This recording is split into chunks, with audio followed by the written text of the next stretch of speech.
Welcome back to The Verdict, a podcast brought to you by MLMIC Insurance Company. I'm your host, Tammie Smeltz. In this episode, I'm joined by Dr. Gregory Dodd, a respected New York dentist, entrepreneur, and valued member of MLMIC's Dental Advisory Panel. Dr. Dodd shares his journey in dentistry, the lessons he's learned throughout his career, and the inspiration behind the practical handbook he developed for MLMIC. It's an engaging conversation filled with professional insights, real-world experiences, and advice that dentists at every stage of their careers can appreciate. Now, before we get started, be sure to like and to subscribe to MLMIC's YouTube channel so you never miss an episode of The Verdict. You can also listen to our podcast on Spotify and Apple, making it easier than ever to stay connected wherever you are. Now, let's get started. Okay, well, Dr. Dodd, I was so excited to have you on the podcast today. And listeners, this is going to be a 2-part podcast, possibly a 3-part podcast with Dr. Dodd. It's Dr. Gregory Dodd, a dentist here in New York State. So before we get started, Dr. Dodd, can you tell our listeners a little bit about yourself? Absolutely. First, Tammie, can I say thank you for having me on the podcast? I'm very excited. This is my first podcast experience, so I'm excited to share this with you. Let me tell you a little bit about myself. My name is Greg Dodd, and I'm originally from Hackensack, New Jersey.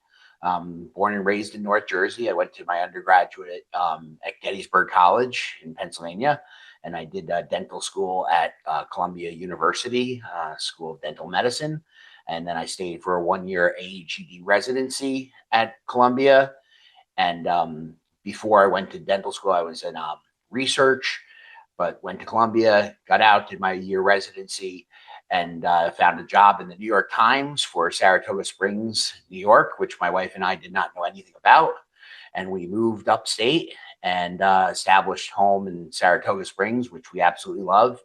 And I joined a small group practice at the time. They had 3 locations at the time. I think they were just opening their 4th. There was 3 owners, and I came in as an associate, and I never left. I've been there for 24 years, and I've grown the practice into 9 locations. I'm the sole owner. We have slightly more than 100 employees right now, and my wife and I and our daughter still live in Saratoga Springs. My daughter is a freshman at Boston Conservatory studying musical theater, and that's who I am. So, wow, that's amazing background. I could ask you like 5 follow-up questions on that. Starting from your daughter's career is going to be amazing. Good for her. Her career is going to be much better than mine, I'm sure.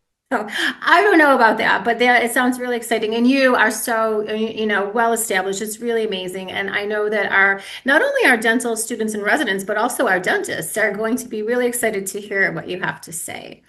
So we're going to start off just talking about your personal journey. And I know that you had already given us a little bit of information on that. What inspired you to pursue a career in dentistry? So I had absolutely no intention of ever becoming a dentist. It wasn't even on my radar. I was pre-med biology major at Gettysburg College. I got out of college and I had the intention of taking a gap year.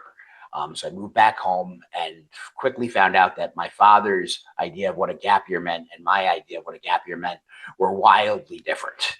So my father said, if you don't have a job in 2 months, you're out of the house.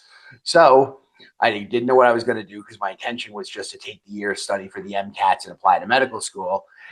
So now I found myself looking for a job. So I saw an ad for a scientist for a company called Block Drug Company, which was based out of Jersey City, New Jersey. They made a host of products, from dental products like Sensodyne, Polydent, Polygrip. They had some prescription toothpastes, but they also made things like household cleaners like X14 tub and tile cleaner, Lava soap. They dabbled in aspirin products, Goody's headache powder that was big in the South. So that was their company. So I applied for a scientist position there, and I was applying for a job in the new dental technology division, which I knew absolutely nothing about. I think they reluctantly hired me. I think I just called them so much that eventually they got tired of me pestering and they hired me because I didn't have any experience and I didn't know anything about dental background. So I joined there, and it just wound up being like the best possible experience, best possible location I could ever be. I was in with a group of scientists who were all different backgrounds. They were incredibly brilliant people. And these people were kind of tasked with finding a new active ingredient for Sensodyne to replace potassium nitrate. The patent had run out on potassium nitrate. There were other products jumping into the sensitive toothpaste space, and they were looking for a new ingredient to differentiate Sensodyne. I started working with these scientists. I did incredibly well there. I had this aptitude for research that I didn't know was there. And along with a co-inventor, myself and another inventor, we wound up inventing the new active ingredient that made it to market that eventually became new and improved Sensodyne. So for a while, that was my big claim to fame. I could walk into CVS and buy the toothpaste that I invented. So it became Sensodyne Duo in Europe, and it was a big deal in the company to be the person who came up with that patent. So from there, I did some other research. I did some research on stabilized stannous fluoride, which actually became a prescription toothpaste on the market. And then my research led me into bioactive glasses and remineralization technology. Some of the research that led to some of the kind of remineralization toothpaste that you see on the market right now. And I absolutely loved it. So now I've been at Block Drug for nearly 5 years. My plan of going to medical school is out the window. I'm going to be at Block for the rest of my life, I think. And then the rumors come out that it's being sold to a bigger company. Nobody knew what it was. And that was a terrible time to be in research because work just stopped and everybody was applying for new jobs. And I said, well, I never want to be in this position again. So what am I going to do? So here I am. I have all these dental patents, all this dental research. I said, well, I'm going to be a dentist. I wasn't really quite sure what a dentist did. My father never took me to the dentist growing up. I had never been to the dentist until I was in dental school. So I applied to dental school. I got into Columbia University, which was my first choice, and off I went.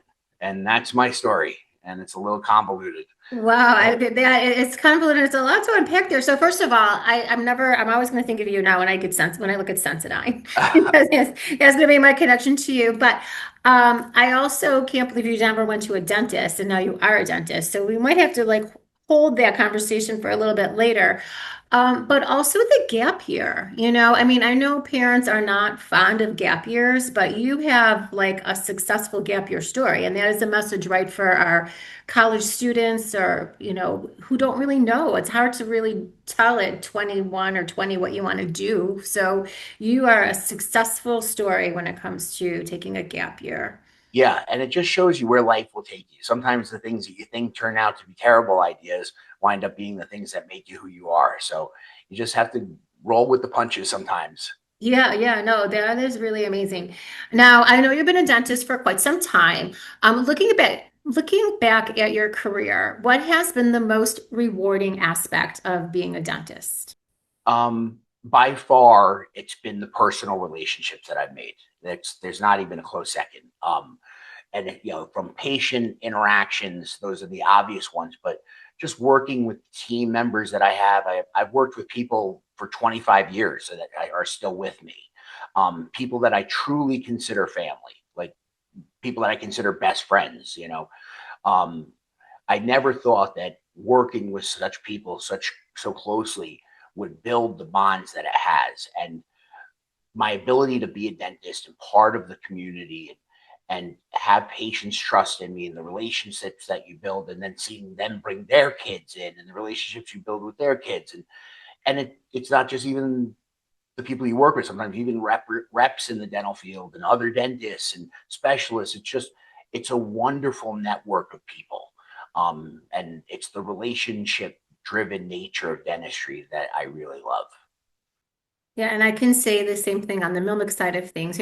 Relationships, building relationships and maintaining relationships are very important to us, and sometimes we talk about this. A lot of our policyholders been with us from the beginning of their career till retirement, and that's because we have not only a business relationship, it's part of our family. Like we may know, our dentists or our doctors' spouses or their children, so it's all about like maintaining that relationship and having like a personal touch. When I was, my last year dental residency, I met my person who will become my insurance guy for the rest of my life. And he was the one who introduced me to MLMIC as a dental residency. And I've been with him and MLMIC for 25 years since. And it's a great relationship on both sides. He and I text about Giants games and Yankees games. And, it's just those types of relationships are strong, and it's really wonderful.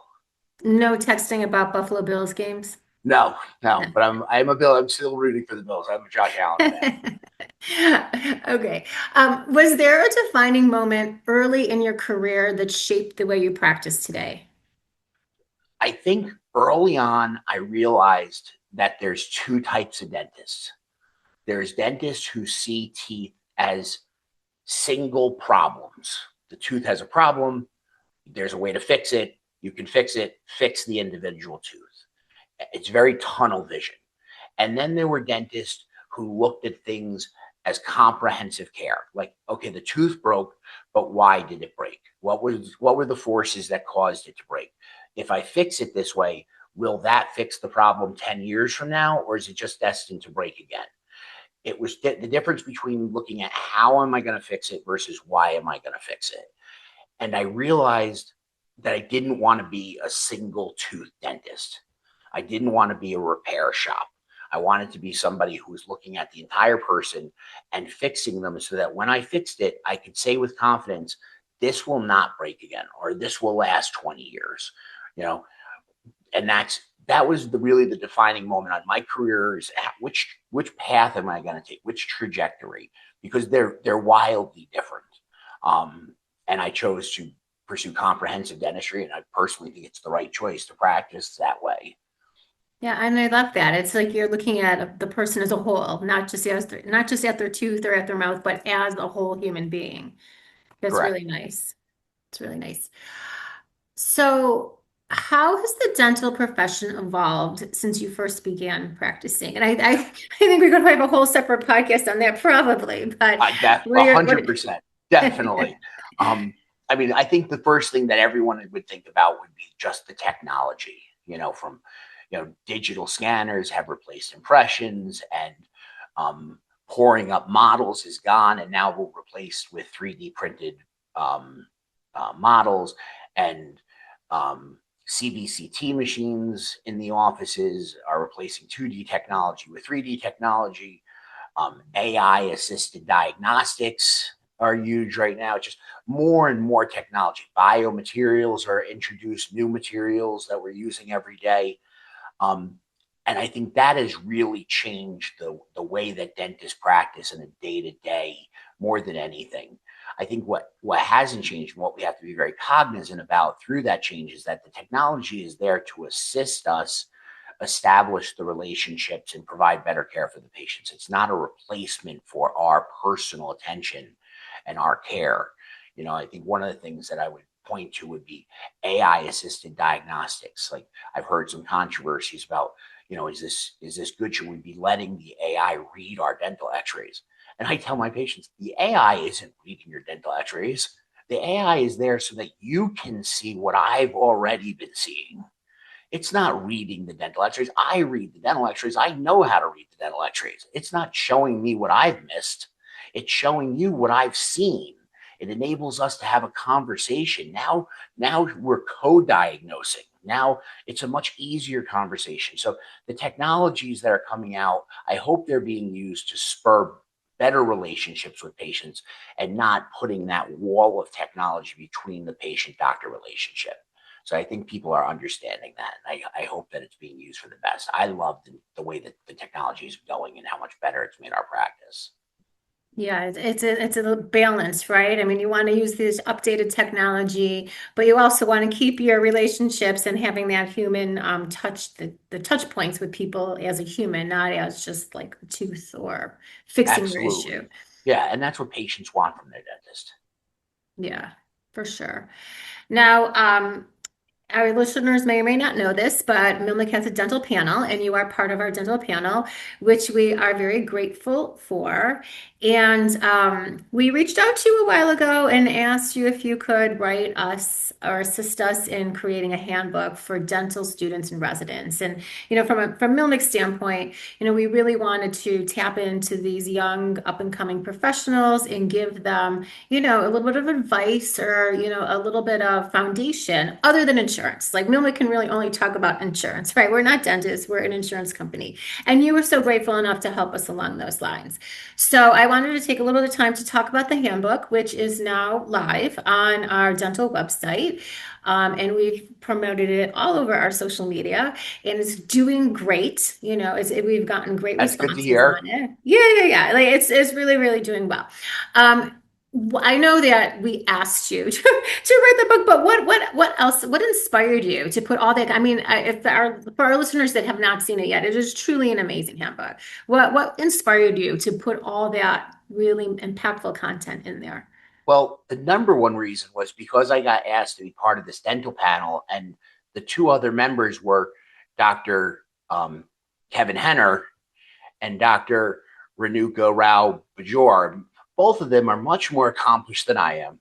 They're they're very esteemed. They are very involved in organized dentistry. They are very involved in New York State dentistry. And I was wondering why I got asked to be on this panel. Why am I included with them? So I figured I had to do something um, to give back for being asked to pull my weight on this panel. And I think what I could do is I think I've seen a lot of dentists come through my practice. I've seen a lot of hygienists, a lot of staff, front desk staff and assistants, and I've learned a lot during interviews and unfortunately during firings. And I've learned a lot for what makes people work in a good environment, what makes an environment good versus bad. I've heard a lot of horror stories from dentists who come in who took jobs at places who were offered the world and wound up getting nothing. Horror stories from assistants who were asked to do things beyond their scope. So I learned a lot about what people should look for and what not to look for.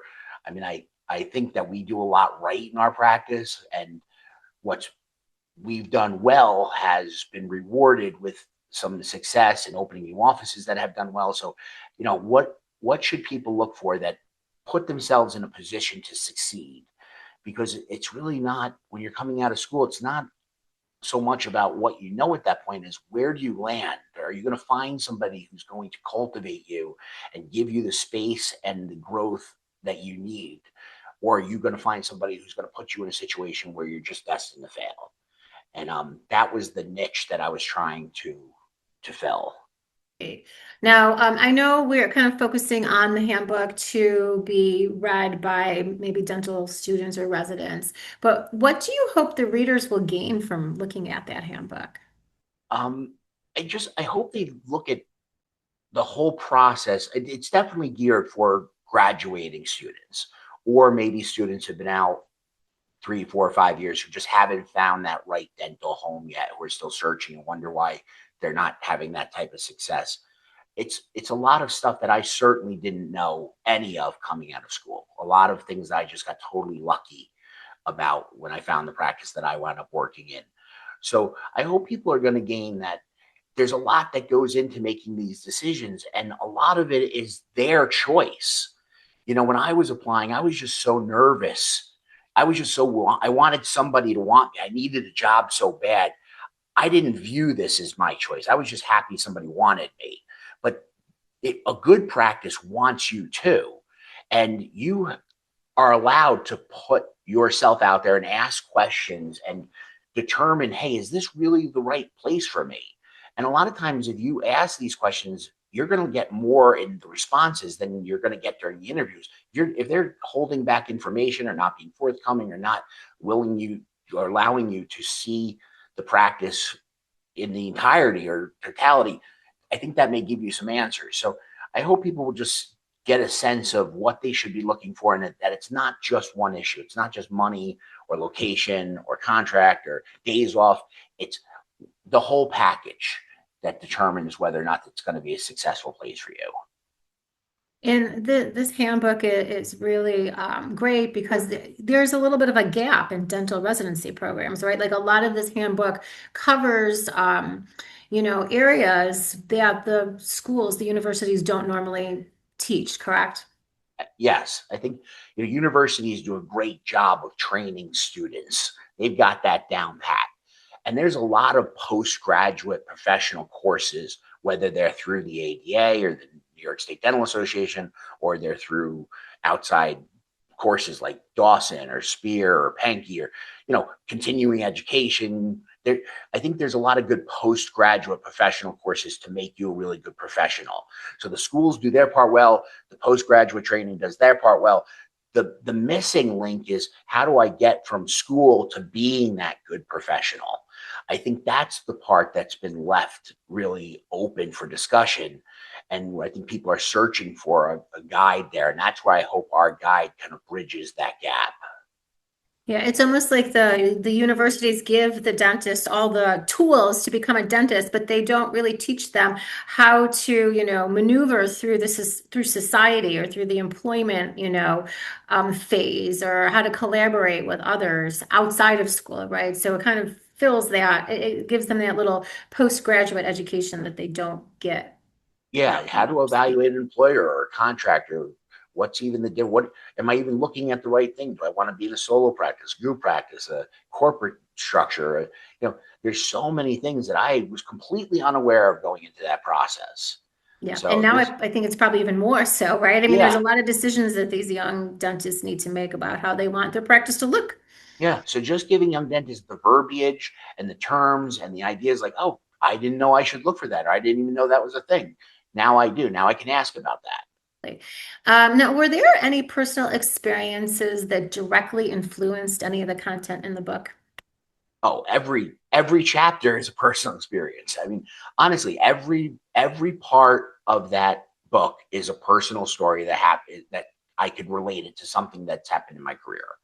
Um, I mean, just to tell the audience how clueless I was going into my job search, I didn't apply for my first job. I didn't even know I applied for the job that I got. I was so busy focused on being a resident and treating my patients that I was ignoring the fact that we were running out of time and we were going to start paying student loans pretty soon. And my wife saw an ad in the New York Times and she applied on my behalf. And they reached out and asked me to come in for an interview, and I had no idea what they were talking about. So when I say I was clueless going into this process, I was clueless. Thank God for my wife; she was the one who took the reins. But every part of this, from I've done hundreds of interviews and I've heard hundreds of stories. We built cultures from offices that we bought. And had staffs already that we inherited from offices that we built from the ground up, and how to build that culture from scratch. I've seen why one office has a totally different culture than the other, and how somebody who's a great employee in one office may not do so well in the other office just because the culture is different. So every part of that manual is something that I've experienced either firsthand looking for my own jobs, as I tried to grow into a good dental professional, as I tried to grow into a leader and a boss, and then eventually growing into an entrepreneur. And now this next phase of my life where I'm looking at giving back some of the things that I hope I've learned and I'm still learning. I can tell, I read the entire handbook, obviously, and it was really written from the heart. I knew that right away. It was very heartfelt and very meaningful Yeah. from my, standpoint.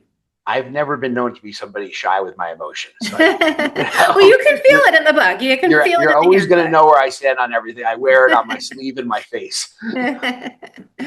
Now, did you have a favorite chapter or a favorite part of the handbook?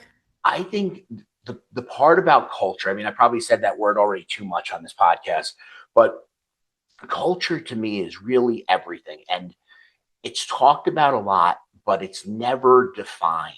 what is it? It's not something you can put your fingers on. It's not like compensation or days off or, your dental instruments that you're going to have in that new office.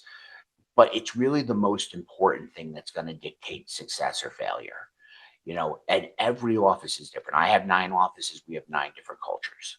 And what's successful for one practice is not going to be successful for another. I have friends who every day they start their morning with like a very rigid morning huddle going over metrics and each patient line by line and what they should get and what we expect. I have other friends who have practices who start off their morning with a morning prayer. I have some offices that like to do things at the end of the day, go through like a case review or go through the day's schedule and see where they could have done things better. And then I have offices that just go out for happy hour and like to talk business and commiserate with each other over a couple drinks. Like there's no right or wrong answer. It's just what's right for you. Do you like a slow office where they're playing elevator jazz music, or do you like chaotic frenzy with like loud laughter and jokes and everyone's kind of running around, but things are getting done right? So there's no culturally right answer. It's up to everybody. How do you find that? How do you assess that in an interview where you're probably only one-on-one with somebody or maybe 2-on-1 and you're not getting a chance to see the office at all? I think that section on cultures is really good. One of the things that I'd like to point out specifically is a lot of dentists will be asked to do working interviews, and working interviews are great, but you can learn a lot about the culture. But for a lot of dentists, that's going to be their first job ever, first time they're ever working professionally in an office. That's nerve-wracking. They're scared. They're right out of residency. They've never worked in an office. Now you're working in an office. You don't know where any of the equipment is. You're working with an assistant you don't know. Might be the first time you've ever worked with an assistant. You're working on people that don't know you. You know you're being scrutinized. So how much are you really paying attention to what's going on in that office? I mean, I know when I did my working interview, I was only concerned about how my work was. I was in a bubble in my head. I couldn't even tell you if the place was on fire. Okay. But so I say in that chapter is ask to shadow, because if you shadow, all those pressures are off.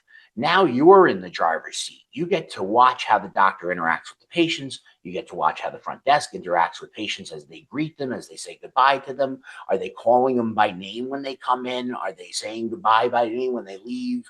Are the dental assistants coming out to the waiting room and greeting their patients with a handshake, going over to them, walking them back? Or are they yelling out their name and summoning them over? You can see how the staff interacts together. How do they interact in the sterilization? Are they grumpy? Are they complaining? Are they commiserating? Or are they laughing? Are they friends? How do they react, during the workday together? Those are all things that you can see when you're shadowing and not when you're doing a working interview. So I think that's one of those little tips that I would never think to ask. But if they offer you the chance to do a working interview, I would say, well, I can do a working interview, but I'd really like to come in and shadow a couple of days ahead of time so I can understand the flow of the office before I come in and work. And I think that's a great way to assess culture. But also asking yourself, what type of culture do I want to be in? And getting in a sense for what you're looking for before you go out there and start to field these interviews. Yeah, that makes sense. And I'm going to say that would be lovely in all professions to go and Right. shadow for a little bit just to see if you fit in, right? Because you want to work somewhere where you feel like you're part of something bigger, where you feel you belong. And sometimes you don't know that, you certainly don't know that without going in there at all, blindly, you can't really tell. But it's good to go, as you said, shadow a couple times so you can get the feel for the providers and even the patients and see if that is a good fit for you. Absolutely. Yep. Yeah. All right. Well, before we say goodbye, what is one takeaway or one key message from the handbook that you would like, let's just say the dental residents to take with them? Um, don't choose your first job based on the money. That's going to be the number one thing that every dental resident is looking for. And maybe rightly so. They might be coming out with a ton of debt. You want to choose the practice based on who it will make you or who you will become, and not how much money they're going to pay you. And that's a choice that, much like money, will compound for decades if you make the wrong mistake. So don't choose the practice based on money. Choose it because it's going to make you the best professional, and the money will follow. I promise. If you make yourself the best professional, do the right treatment, practice with ethics and integrity, treat your patients like family, the money will follow you. So don't worry about the money right now. Choose a practice that's going to give you the best chance to succeed as a human being. And I think that's great advice. So thank you for that. Thank you so much. Well, thanks, Dr. Dodd, for joining us today. I look forward to connecting again for part 2 of this podcast. Thank you so much. I had a great time. Me too. Me too. We'll talk to you soon. As we wrap up today's episode of The Verdict, I'd like to extend my sincere thanks to Dr. Dodd for sharing his remarkable journey as a dentist in New York, his experiences as an entrepreneur, and the insights that led to the development of the handbook he authored for us. His practical advice and dedication to supporting fellow dental professionals makes this a conversation our listeners won't soon forget. If today's discussion sparked any questions, or if you'd like to connect with Dr. Dodd directly, he has graciously offered to be a resource. His contact information can be found in the notes accompanying this podcast. Thanks for listening. Be sure to like and subscribe to MLMIC's YouTube channel, and don't forget that you can now find The Verdict in the CMO is in on Spotify and Apple Podcasts. I'm Tammie Smeltz. Thanks for joining us today, and we'll see you next time on episode 2 with Dr. Dodd. This podcast is for general purposes only and should not be construed as medical or legal advice. This podcast is not comprehensive and does not cover all possible factual circumstances. Because the facts applicable to your situation may vary, or the laws applicable in your jurisdiction may differ, please contact your attorney or other professional advisors for any questions related to legal, medical, dental, or professional obligations, the applicable state or federal laws, or other professional questions.